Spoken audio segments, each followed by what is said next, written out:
What is going on, everybody?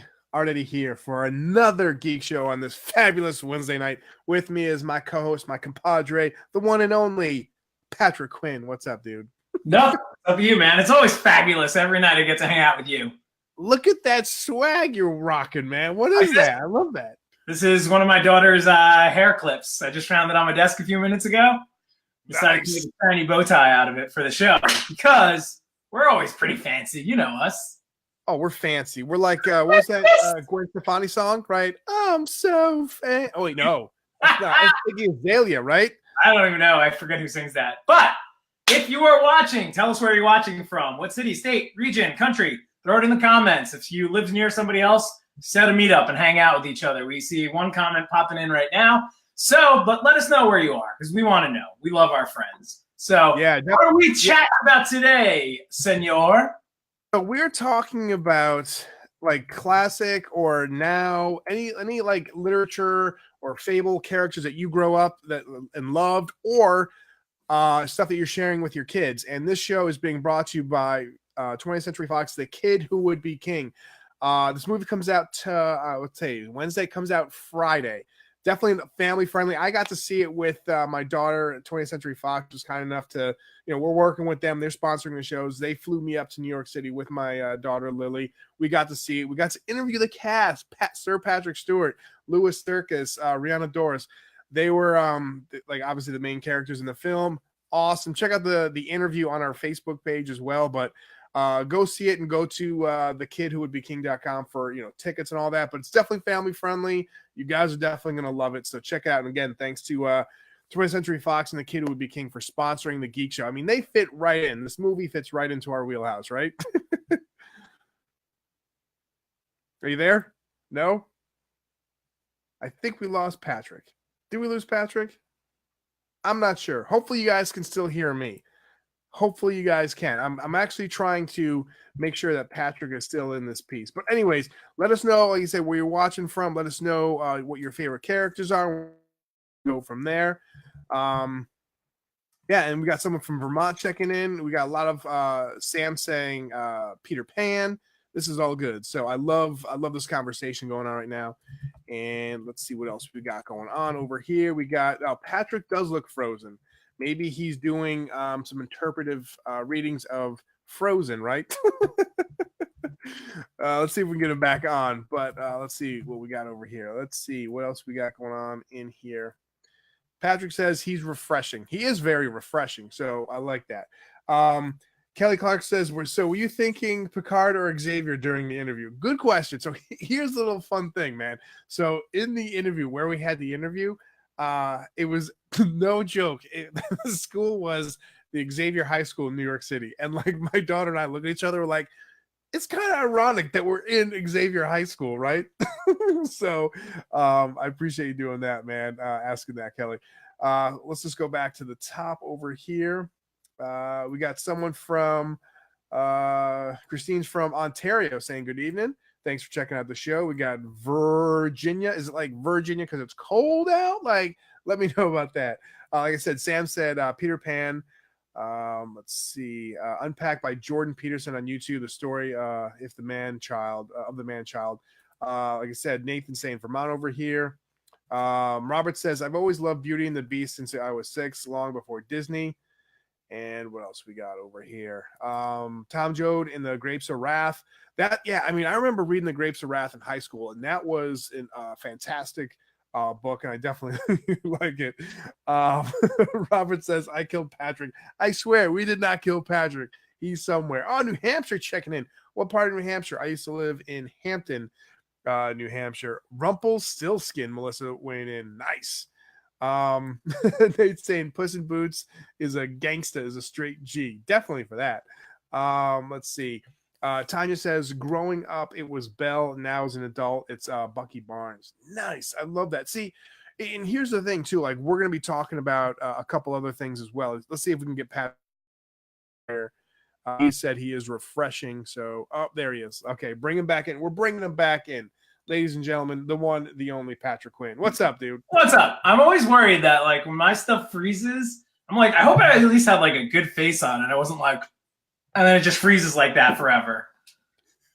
So I'm back. But you are back, man. You are back. So I don't know if you were kind of listening to the conversation, but we had a lot of great things. We had people were talking about, Tanya saying growing up it was Belle, but now it's Bucky Barnes. And I kind of wanted to say Franklin saying Miami in the house. What up, Miami? But here's the thing though, like you see Bucky Barnes, and of course people know him from Avengers, but one of mine on my list that I've kind of written up a list was Grand Admiral Thrawn. Now a lot of people know him probably from Star Wars Rebels.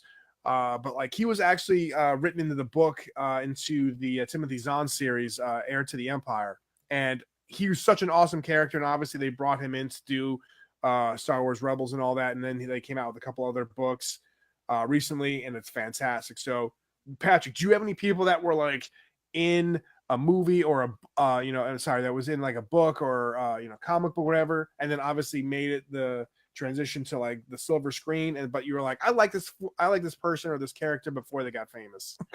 Yes, I mean, obviously I was a huge Hobbit and Lord of the Ring fans from, I think the first time I read The Hobbit I was in like 5th grade or something like that. Nice. And so loved all that when it was like completely, that was like something that was pretty much obscure unless you needed to be like into reading fantasy to read those books, especially Lord of the Rings afterwards and Silmarillion and all that kind of nonsense. So I read as quick, like what got you into that? Because obviously you're a very interesting dude, but like what drew you to that series? Literally, I found the old green copy of the book. I was just in the Long Beach Public Library in Long Beach, New York, and just looking for books. It was kind of like back in the days of Blockbuster. You just kind of go in blindly and just search. And I found that book and found I saw the maps on the inside, and I was like, I'll check that out. It sounds cool. And and that was it. So the one thing I was worried about though, once the movies were like announced, I was like, oh man, it's good. I hope it doesn't kill like my vision of what the Lord of the Rings was. At that point, The Hobbit wasn't being made into a movie.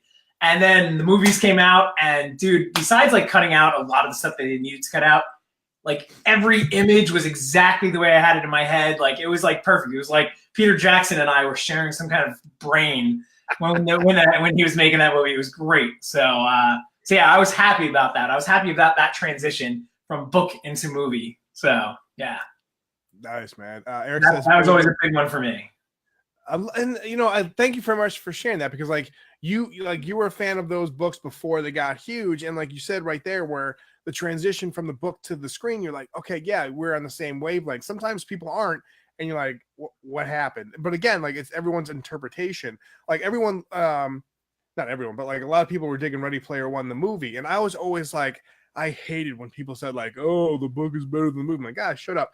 Ready Player One was great. Don't get me wrong. The movie was great, but you hooked me up to the book. You're like, how have you not read this book? How have you not read this book? I'm like, shut up. Fine, I'll read it. And so I read it, like, this thing is legit. Like, this is all about, like, the stuff that we were growing up on. I'm like, yeah, why haven't I read this thing, right? Yeah, exactly. And so I read the book, and yes, the movie was great, but the book has so much more into it. And like, I feel like I'm Wile E. Coyote with this, because I never learn, right? Because we watched, my family and I watched the Harry Potter movies, but my daughter, Lily, who read the book, she's like, Dad, like there's so much more into the books. I'm like, yeah, okay, sure. I started reading, like, definitely out of order, but I started reading some more books. I'm like, holy crap, like this, like the scene between Snape and why am I blanking on her name? Hermione?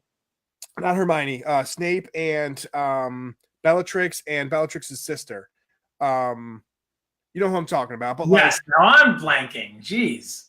But like Malfoy's mom, yeah. Yeah. But like the interaction and like it's got like the dialogue is so much thicker and like richer, I guess. Yeah. And it's just like, I'm like, oh, like, wow. It's like, again, like you need to condense things to the movies. I get it. But I'm still like, this is like, there's certain parts of the dialogue is, and like, that's why, like, for me, like certain books, like I kind of listen to or read over and over again because they're legit. And I love getting more perspective of that character. So, right. Yeah. And that's the thing. You can't really capture the way people feel about a book, That's just the way, that's just what happens. And yeah, you have to cut out, you have to trim the fat to make you that 90-minute window or whatever it is. So yeah, entire storylines and characters just get thrown out, and that's fine as long as it's done well. Same with Harry Potter. I love the movies, love the books. Ready Player One, I went into it thinking, all right, I'm just gonna like the movie as one thing and the book says another. And now, speaking of another book, Game of Thrones books. The show is beyond the books now, so now it's all new territory for everyone. Yeah. But if you read the books are, I think, 48,000 pages per book, and it's just like there's no way to fit even like half of what goes on in there. So you just got to stick with like certain storylines and go with that. So yeah. What else we have from people's comments here? What are people saying besides Salt Lake City, Utah, from Nate? Yeah, and I saw George say good day from Australia. Awesome, man. Thanks for checking out the show. Christine's glad you're back. Where was it? Adrian, our boy Adrian said Rochester, New Hampshire here. I used to work in Rochester, New Hampshire when I lived in New Hampshire, man. So that's kind of cool. As a kid, I adored Eeyore. Now I know why. Tim's laughing. And those books too, like reading, maybe not the whole Winnie the Pooh, but like the different maybe Disney books or whatever. But like there's certain parts or certain like maybe chapters that like are in like picture books, and you read them and like, dude, like I kind of want to read like Winnie the Pooh, like the whole thing, like the actual book. So Tim, I kind of feel you on that. Kelly Clark says Humpty Dumpty, poor guy, was just resting on the wall and minding his business, and then you know the rest. Yeah, he got he got busy in a Burger King bathroom.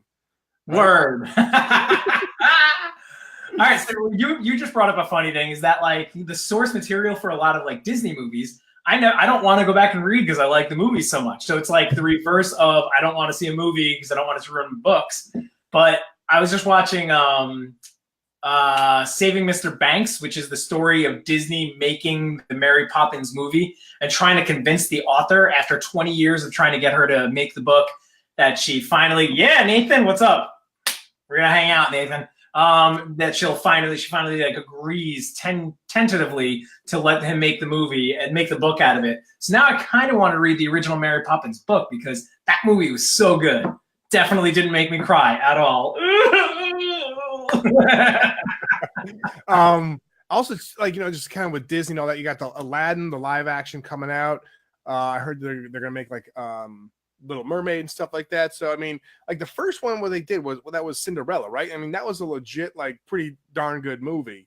Like kids liked it and all that stuff. So yeah. What else we got over here?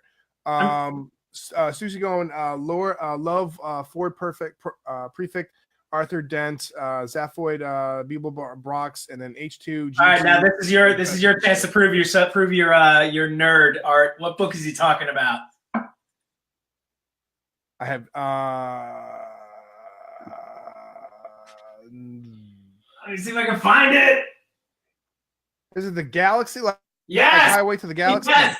Hitchhiker's Guide to the Galaxy. I was gonna get it down, but it's in my bookshelf thing, and I'd have to undo all of that. But Hitchhiker's Guide to the Galaxy.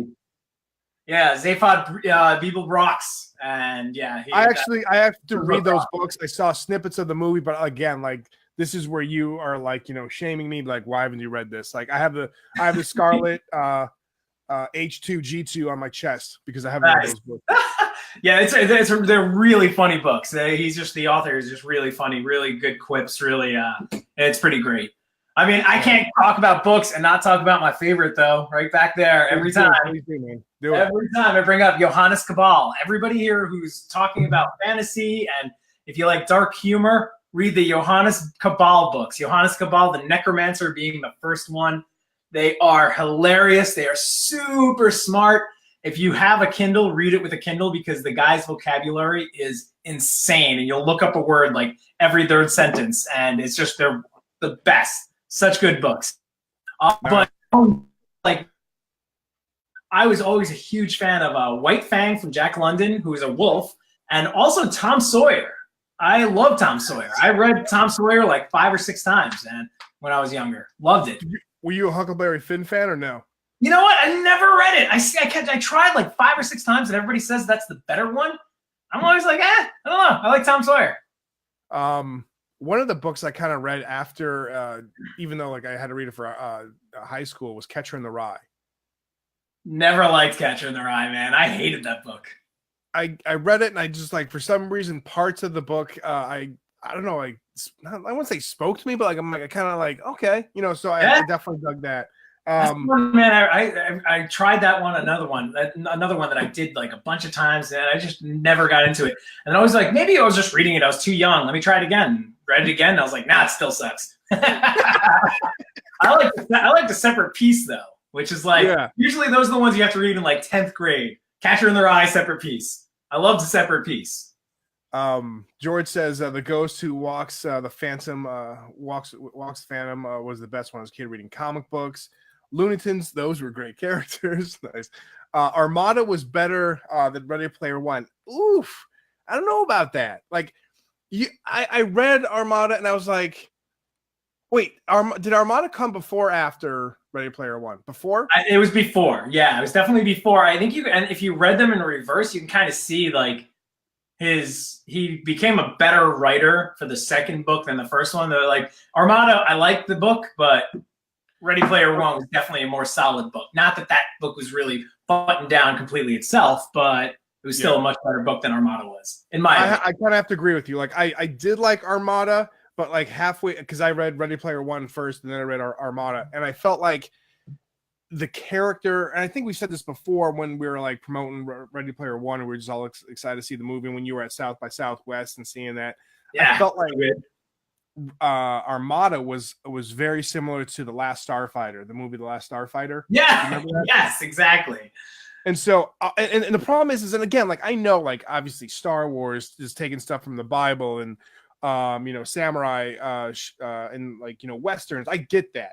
But like when I'm reading a book and all of a sudden I just keep on thinking, and it's probably, maybe the author was influenced by it too. But like when I keep on thinking, I'm like, oh, this is very similar to The Last Starfighter. Oh, this chapter, very similar. So I liked Armada. Don't get me wrong, Joshua, and I appreciate you. Again, we appreciate everybody's opinion. So, same. I liked it also, but yeah. Narcissa, thank you very much. You're helping us out with that. That's it. Narcissa Malfoy. Well done.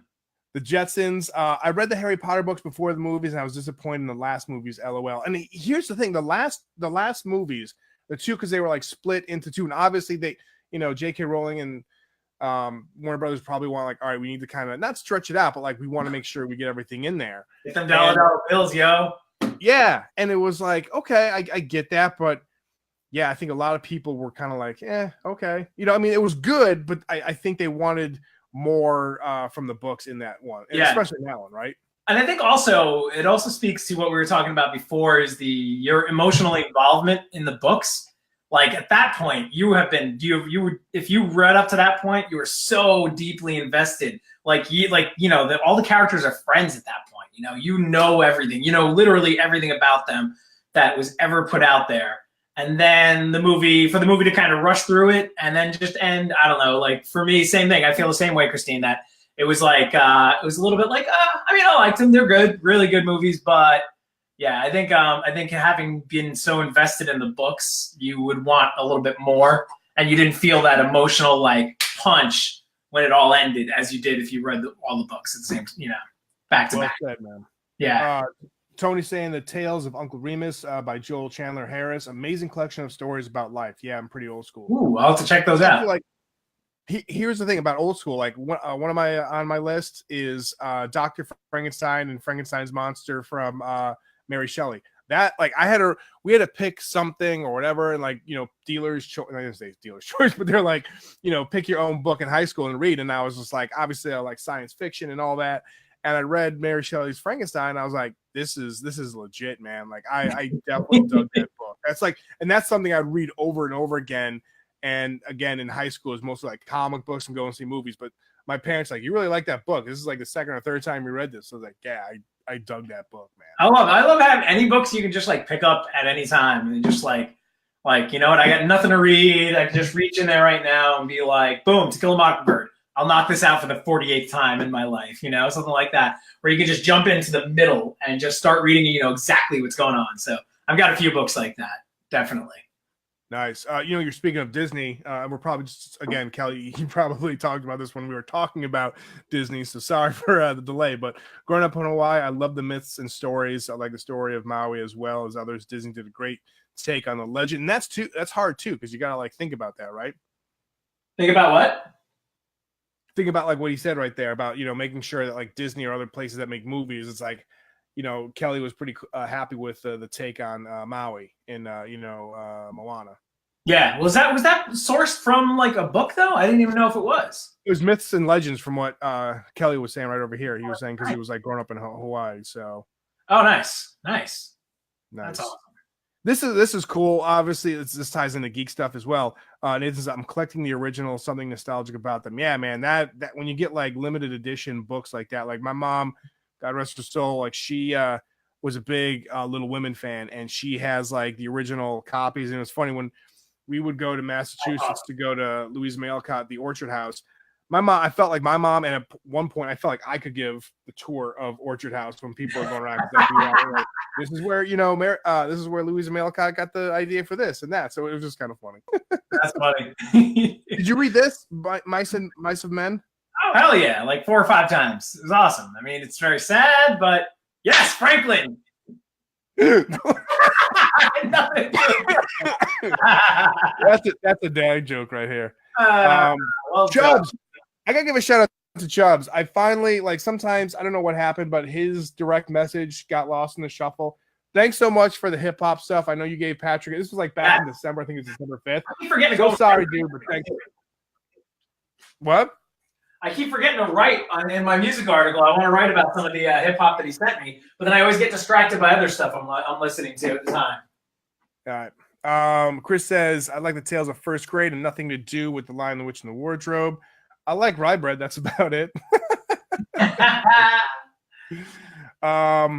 Kelly saying the Thrawn trilogy by Timothy Zahn was great. These books came out at a time where it wasn't like anything new happening in the Star Wars universe. Those books opened up to an entire expanded universe, and the character Thrawn, hopefully, who I bet will episode 9. That'd be freaking awesome.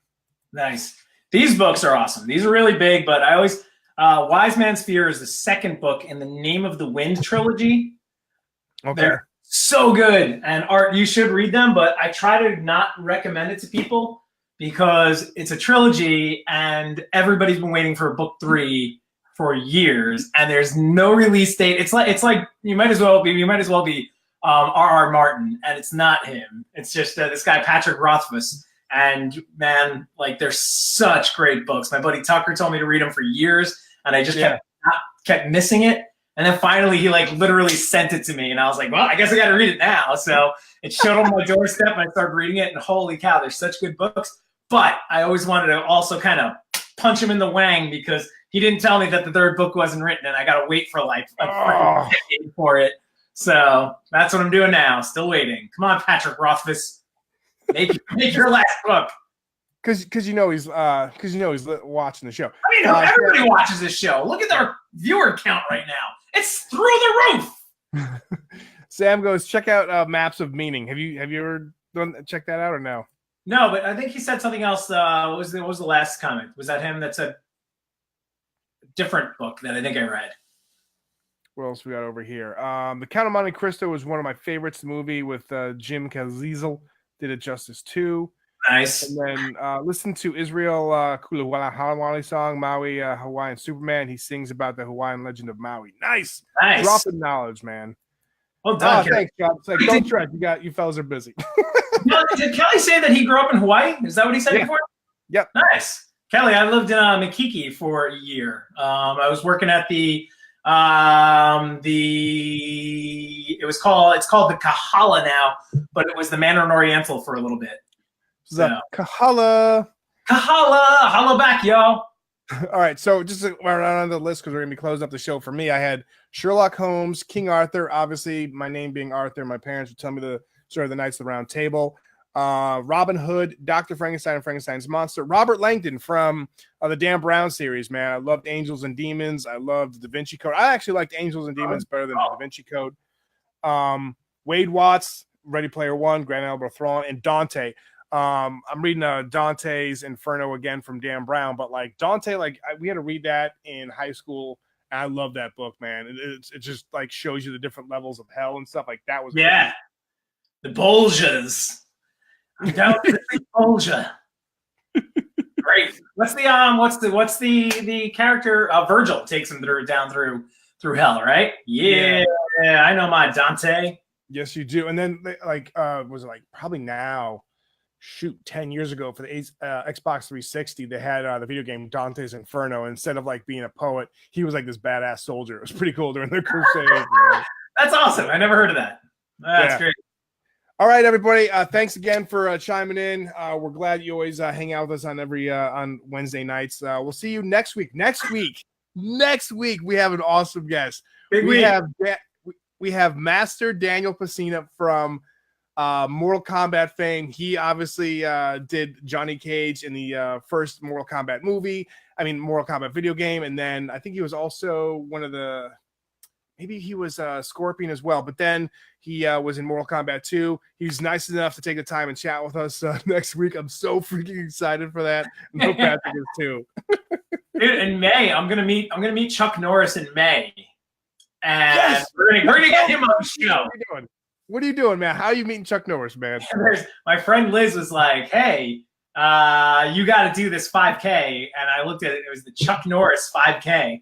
And they give you a fake beard, and you're supposed to dress like Chuck Norris and run a 5K. And then Chuck Norris is at the end giving high fives to everybody who finishes. So I was like, of course I'm going to sign up for that. So I signed up instantly on my way to work. Are you gonna run in cowboy boots? Heck yeah. Nice. Awesome. So after that, we're gonna make sure he's gonna get on this show. I promise you, I'll try. Nice. Oh, that's awesome. And again, thanks to our sponsor, 20th Century Fox, for hanging out with us and sponsoring the show. Make sure you go see The Kid Who Would Be King this weekend. It's definitely family friendly, even though my wife and my youngest daughter to see the movie. It's going to be great. But again, thanks again for checking out the show. Make sure you tune in next Wednesday to see Master Daniel Pacina, a.k.a. Johnny Cage. From Patrick Quinn and myself, peace.